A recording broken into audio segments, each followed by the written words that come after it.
Beneath the cliffs of a quiet coastal town called Launchade stood a weathered inn known as the Gull's Rest. Its shutters rattled in the sea wind. Its beams smelled of brine and smoke, and its windows were always glowing, no matter how fierce the storms outside. The innkeeper, Mayra, was a woman of few words but keen eyes, and she kept the place running with a steadiness that made it feel like an anchor in a world that shifted like tides. One evening, a stranger arrived, dripping wet from the rain. He carried no luggage, only a small leather case bound tight with cord. When Mayra asked his name, he said, "Call me Corinne," then pressed a silver coin onto the counter, one unlike any she had ever seen. The markings were neither of kings nor empires she knew, but of waves cresting into the shape of a serpent. She said nothing, only slipped the coin into her till and handed him a key. Corinne stayed silent for most of the night, sipping ale by the fire. The townsfolk, curious as gulls, tried prying into his business, but he deflected with short answers and half smiles. Still, they noticed how his gaze often drifted to the sea through the warped glass window,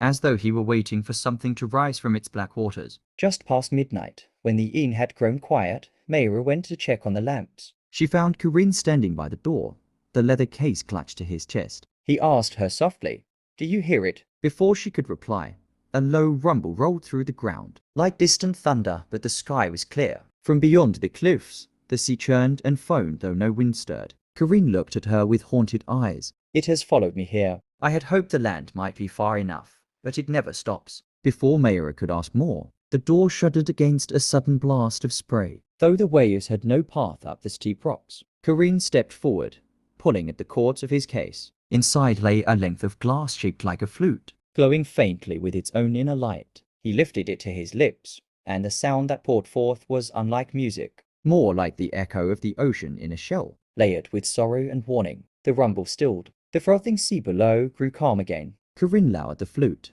his hands trembling. He looked at Mayra with a tired smile. "Each time I play, it rests for a while, but it will wake again. It always does." He left before dawn, vanishing into the mist without another word. The silver coin remained in Mayra's till, gleaming as though freshly struck. The townsfolk never saw Corinne again. Yet on storm-heavy nights, when the waves battered the cliffs, the people of Launchade sometimes hear the faint call of that flute drifting through the raw, holding something vast and hungry at bay.